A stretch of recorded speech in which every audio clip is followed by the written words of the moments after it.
I said, "Sign the papers, Ethan," my father shouted, slamming his fist on the polished mahogany table. His voice cracked through the silence like lightning. My mother's eyes were cold, sharp, almost gleaming with relief, as if my pain was something she'd been waiting to see. Across the table sat my younger brother, Ryan. He couldn't even meet my eyes.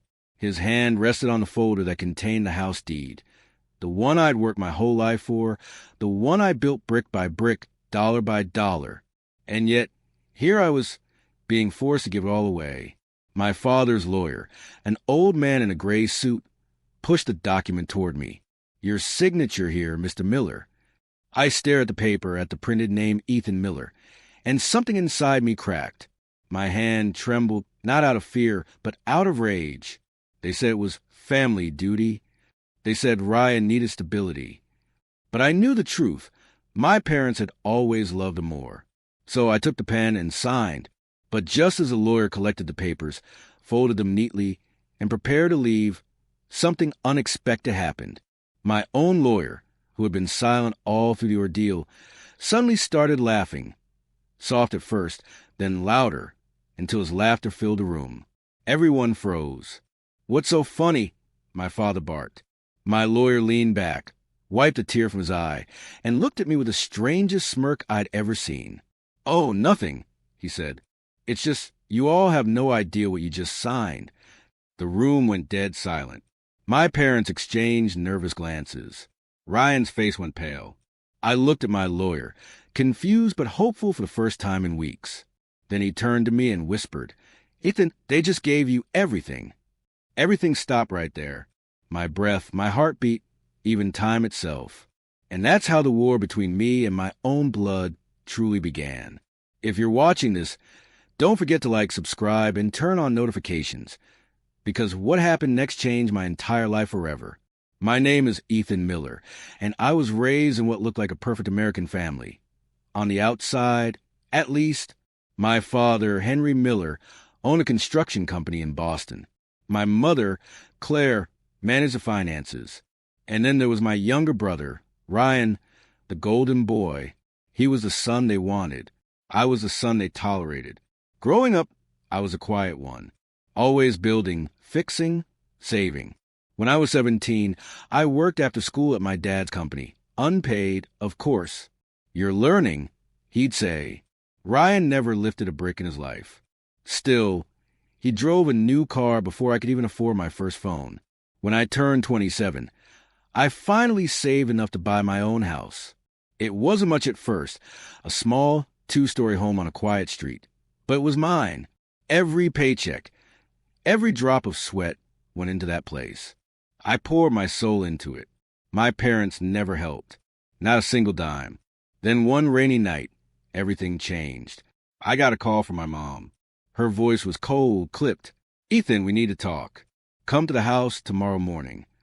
I thought maybe it was about Ryan again. He'd recently lost his job, something about mismanagement of funds. I didn't think much of it. Ryan always found a way to fall, and somehow I always ended up being the cushion he landed on. When I arrived the next day, the air in the house felt strange, heavy, like it knew something I didn't. My father sat behind his desk with that intimidating look he always wore when he was about to issue orders. My mother was by his side, eyes full of judgment. Ryan sat across, pretending to look guilty but clearly rehearsed. "Ethan," my father began, "Ryan's going through a tough time. He needs a stable place to live, somewhere he can start over." I nodded, not understanding where this was going. "Okay, and..." He looked me dead in the eyes. "We've decided you'll give him your house." I laughed. I genuinely thought it was a joke. "My house? You mean let him stay there for a while?" "No," my mother interrupted sharply. "Sign it over to him. Make it official." The room fell silent. My blood turned cold. "You're not serious," I whispered. My father leaned forward. "You're his brother. You'll do it for family." That word, family, sounded like poison coming from his mouth. I stood up. "I worked for that house. I built it myself. You never helped me." My mother's voice was icy. "And Ryan is your blood. You owe him that much." My father's tone hardened. If you walk away from this, you walk away from this family. You'll get nothing from us, not even a name. It was like I didn't matter. Like years of sacrifice, sweat, and loyalty meant nothing. For days I wrestled with it. I couldn't sleep. I couldn't eat. Then, when my father sent legal documents through his attorney, I decided to bring in my own lawyer, a young, sharp man named Adam Cole. He told me, "Ethan, I've seen families destroy themselves over less. But let's play this smart." I didn't know what he meant then. I was too broken to ask. So, on that fateful day when I signed my house away, I thought I'd lost everything. My dignity, my years of hard work, my sanity. But when Adam laughed that day, when he said, "They just gave you everything," something in me woke up. He slid a small note across the table, under his palm. When I later opened it, it read, "Trust me, don't react. The game has just begun." That was the first time in my life I realized revenge doesn't always start with anger. Sometimes it starts with silence. From that moment, I promised myself I would make them feel every ounce of pain they made me swallow. And I did. But that part of the story begins the night Ryan came knocking on my door. His hands were shaking. His face was pale. And when he opened his mouth, the words that came out would change everything again, this time forever. Ryan stood on my porch in the rain and looked like a ghost. His collar was soaked. His eyes darted like a man who had run too many times and finally ran out of road. He let himself in before I could answer. I began, then stopped. The words wouldn't come. He sank onto my couch like he had nowhere left to stand. I closed the door and watched him. I could smell cheap cologne mixed with fear. For a second, the old brother I remembered, the one who used to laugh at cartoons with me, peeked through. Then the old habit returned. Excuses, lies, a soft voice that wanted something.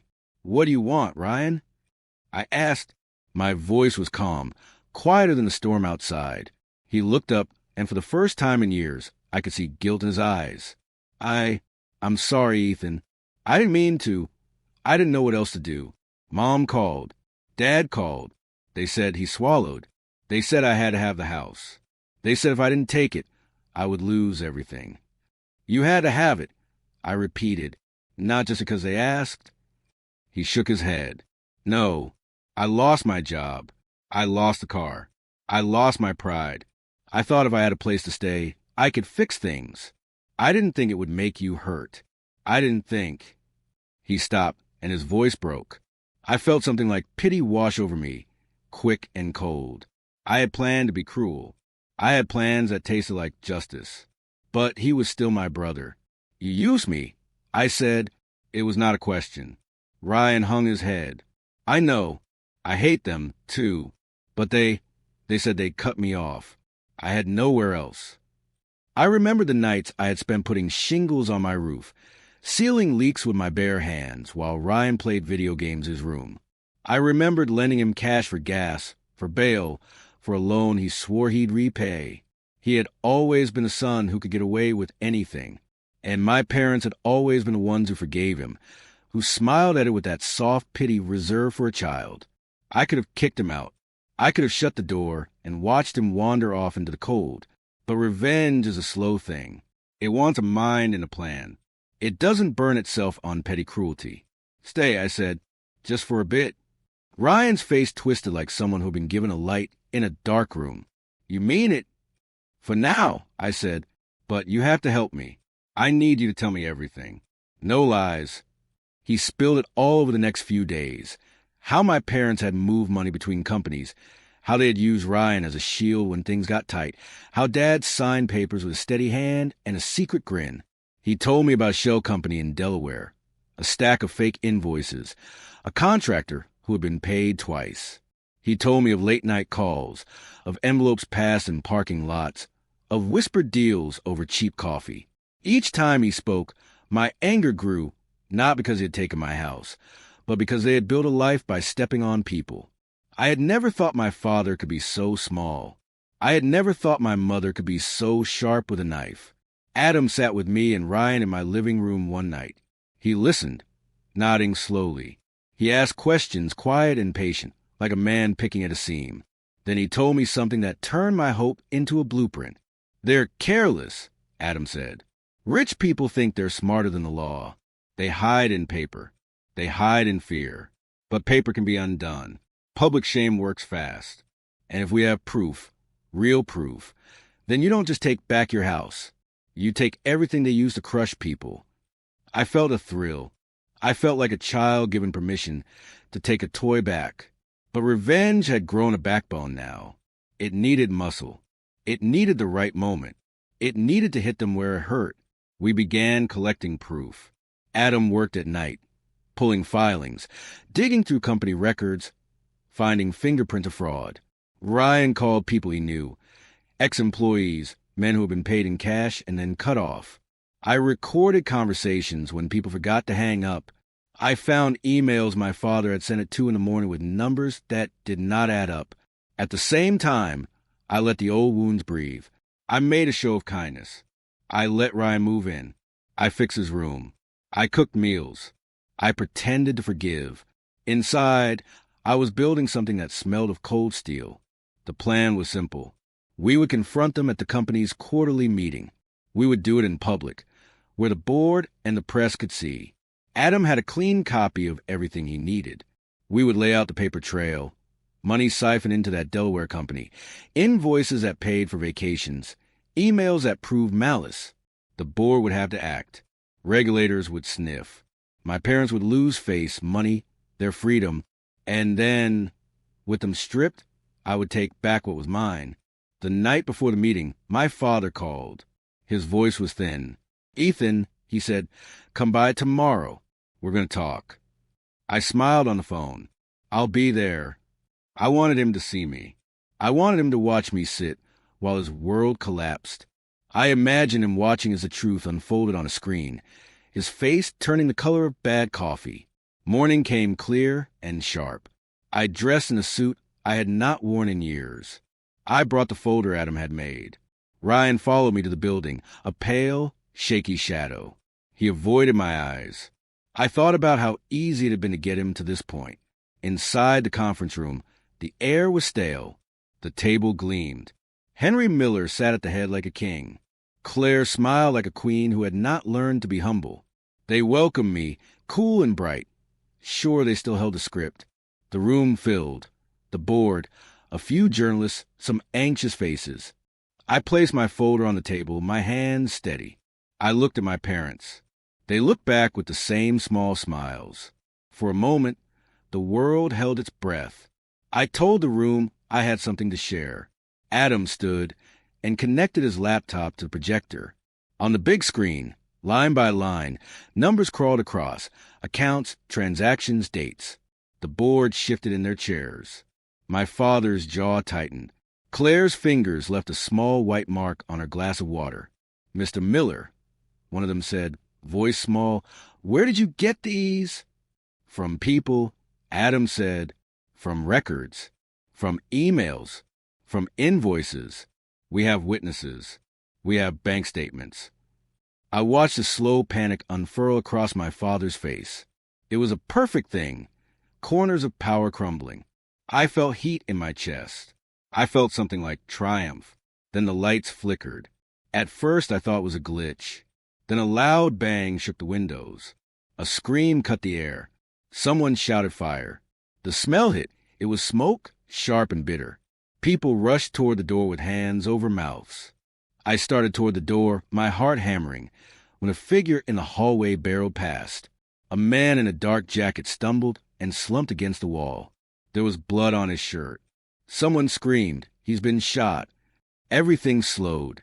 The projector still showed numbers on the wall. My father shouted. My mother started to cry. The journalists pulled out phones. The board members scattered. And then, as I moved forward to help, 2 policemen burst through the door. Their eyes found me and froze. One of them barked, loud and sharp, "Ethan Miller! Hands where we can see them!" My name on the officer's lips felt like an answer to a prayer and like a trap at the same time. I raised my hand slowly. My mouth tasted of smoke and iron. "Why are you arresting me?" I asked, even though I already saw the script forming. A man with motive, present at the scene angry at his family. I had shouted before. I had promised to ruin them. I had shown up with evidence. The officer clipped cold metal around my wrists. The click echoed in my ears like a bell tolling. Ryan's face went white. My father lunged, then was held back. My mother screamed my name like a song turned into a plea. Someone shouted, "Who fired the shot?" But no one answered. Outside, the sirens came alive, a wail that swallowed the room. Smoke curled under the door. As they marched me out, a journalist shoved a recorder in my face. Flashbulbs popped. Ryan grabbed at my sleeve, but a cop pried his hand away. I looked back once. My father's eyes met mine and were not full of fear. They were full of something colder, a calculation. They led me past my house, past the street I had fixed with my hands, past the places I had put my dreams. The world looked like a stage where I had been nailed to the floor. In the back of the squad car, the metal seat bit into my skin. The city lights blurred. The taste of smoke and rust clung to my tongue. I wanted to shout, to tell them I was not the one who pulled the trigger, that someone had set this whole thing to explode. But the handcuffs were tight, and the siren was louder than my voice.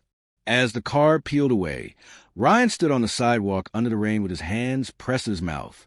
My mother fell to her knees behind him. My father watched, face unreadable. Someone, maybe a neighbor, shouted. They said the building was insured. There was a note. The last thing I saw was my father turning away, as if the moment had never been for him at all. They drove me past the place I had built. The house I had signed away sat quiet in the dark, a shadow stitched to the earth. I felt the sting of betrayal burn hot and real.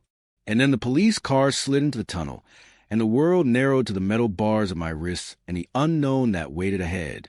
The clang of the cell door echoed in my head long after the guard left. That sound, it wasn't just metal on metal. It was the sound of my world collapsing.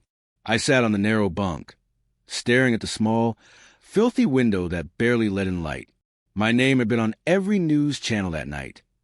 Ethan Miller, prime suspect in the shooting at Miller Construction headquarters. They didn't even call me the victim's son, just a suspect. No one cared that I'd been the one who exposed my father's corruption. No one cared that I was the one who had almost died in that fire. All they cared about was a story, a jealous son, furious over losing his inheritance, caught at the scene of the crime, and a man dead in the hallway. And I couldn't even deny it, because the evidence was perfect, too perfect. Adam, my lawyer, was denied access for 24 hours. They said it was procedure. Ryan tried to visit, but they turned him away. That first night was the longest night of my life. I replayed everything in my head, the flickering lights, the smoke, the bang, and then the memory that froze me, a dark jacket, a hand, a glint of metal before the blast. Someone had planned that moment. Someone wanted me to fall right there, in front of the world.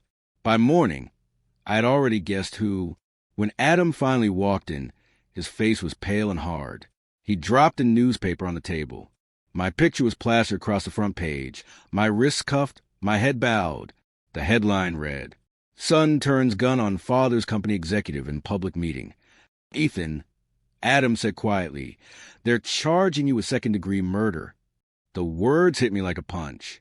Murder? He nodded. The man who got shot, he didn't make it.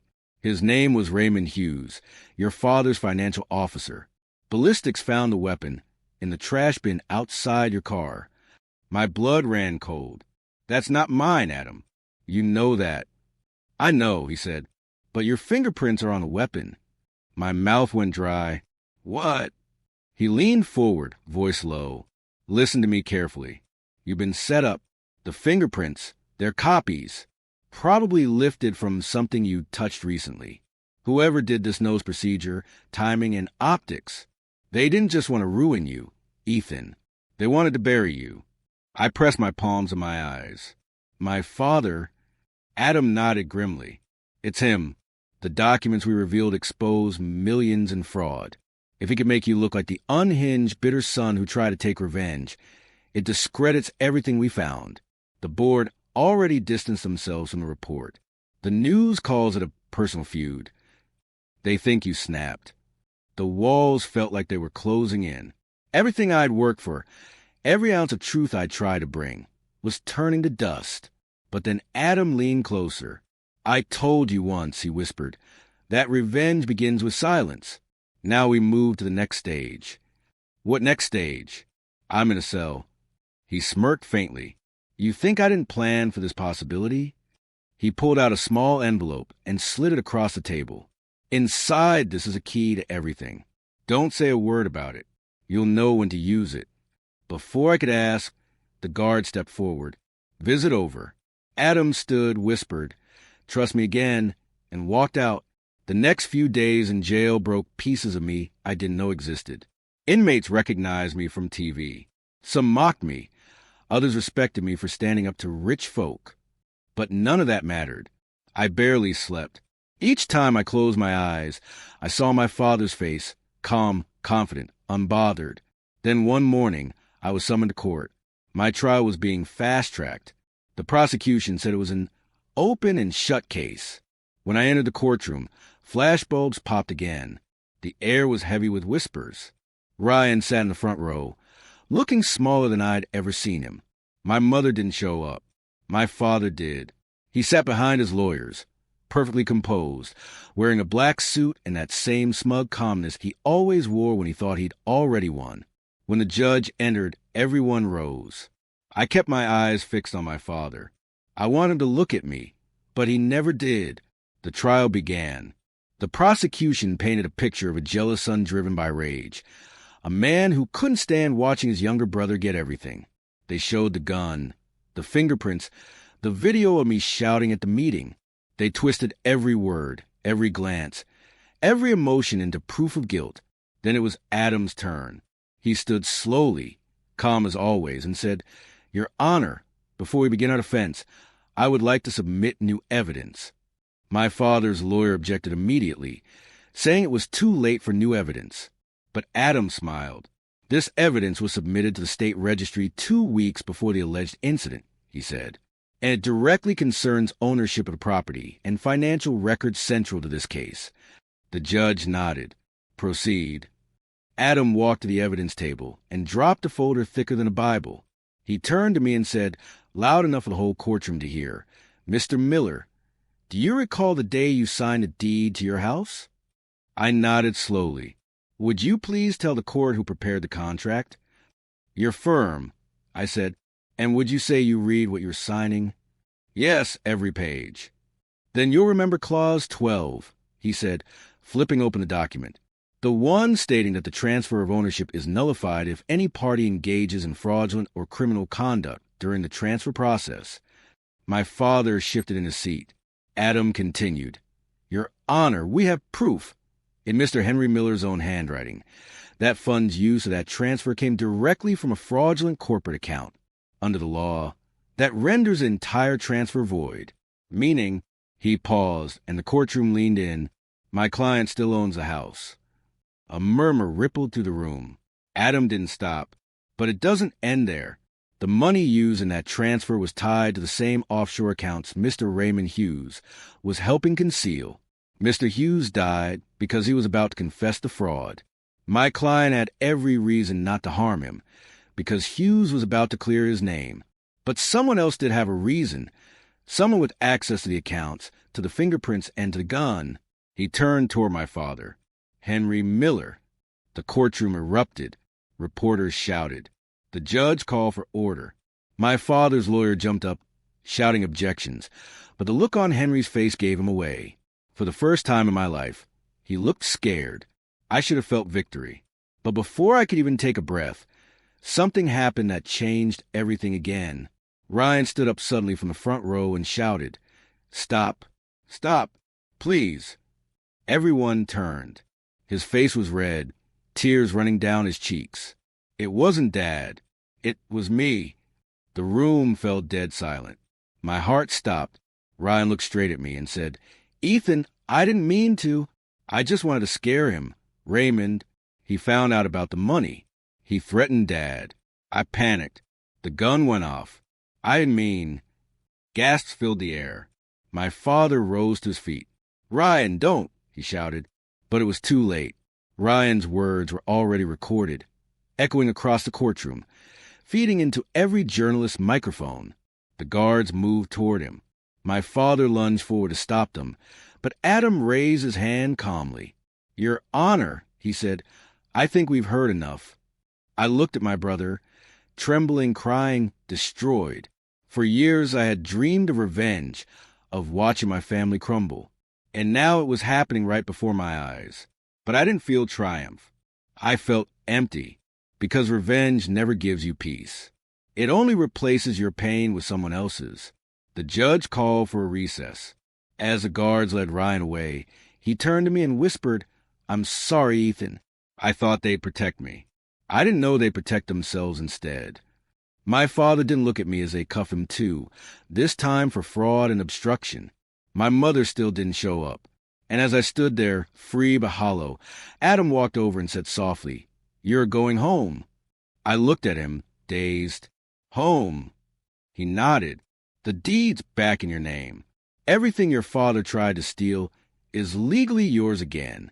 But this isn't over, Ethan. The system may clear your name, but your father still has power, and he'll use it." Outside the courthouse, the wind cut cold through my suit. Reporters shouted questions. Cameras flashed, but I didn't answer any. I just looked up at the gray sky and whispered, "It's not over yet." Because deep down, I knew Adam was right. The war wasn't finished. It was only about to begin. The tension in the lawyer's office was thick enough to choke on. My parents sat stiffly beside my brother, Daniel, the so-called favorite son, wearing matching smug looks. The lawyer, Mr. Harvey, flipped through the thick folder I brought, his eyes gleaming with something I couldn't read yet. "All right," he said finally, sliding his glasses down his nose. "So, if I understand correctly, your parents want you to transfer the house to your brother. Permanently?" My mother leaned forward eagerly. "Yes, Mr. Harvey. It's the least she can do. Daniel has a family now. She's single and—" Mr. Harvey raised a hand, cutting her off with a small chuckle. That was the first sign something strange was about to happen. He turned to me. "And you agreed to bring all the property documents here today?" I nodded, my hands trembling. "Yes, sir. But I also brought the receipts and transaction record you asked for." Daniel scoffed. "Why the drama? Just sign the papers and stop wasting everyone's time." Then came the moment I'll never forget. Mr. Harvey leaned back in his chair, pressed a button on his keyboard, and laughed. A deep, knowing laughter that froze everyone in place. He turned his computer screen toward us. On it was a PDF file with the property deed, my property deed, except it didn't have my name alone. It had my late grandfather's name, and underneath it, in bold, the clause he had written himself before he died. "This property is to belong exclusively to the descendant who personally completes its payment, regardless of family hierarchy or claims." Then Mr. Harvey looked straight at my parents. "I believe you both were present when your father signed this clause, correct?" he asked calmly. My father's face went pale. My mother stammered. But she was never supposed to—" Mr. Harvey smiled. "Never supposed to what? Be smart enough to find the original document? Because she did." He turned back to me and said clearly, "Miss Caroline, your brother and parents have no legal claim to this house. The mortgage payments came solely from your account. Every cent was yours." The room went silent. My mother's mouth opened, but no sound came out. Daniel's face turned crimson with fury. "You tricked us," he shouted. I stood slowly, voice shaking but steady. "No, Daniel, you all tricked yourselves. You thought I was weak, but I learned from watching you." Then Mr. Harvey dropped another bombshell. "Oh, and before I forget, I already filed an injunction this morning. Any attempt to transfer, sell, or occupy that property without Miss Caroline's consent will result in immediate legal action." My father's shoulders slumped. My mother whispered a curse under her breath. And then Mr. Harvey said, still smiling, "That's why I laughed. Because you all came here thinking you'd take her house, but in truth, she just took back her dignity. 2 months later, I renovated the house completely. The same home they tried to steal became my fortress of peace." My parents stopped calling. Daniel moved out of state after his business failed. Ironically, the same one I once funded. Mr. Harvey became my mentor, and with his guidance, I began investing in real estate myself. Every new house I bought carried a reminder of that day, the day my lawyer's laughter changed everything. Sometimes victory doesn't come from shouting or fighting. Sometimes it comes quietly, in the calm smile of someone who knows the truth, and the laughter that exposes every lie.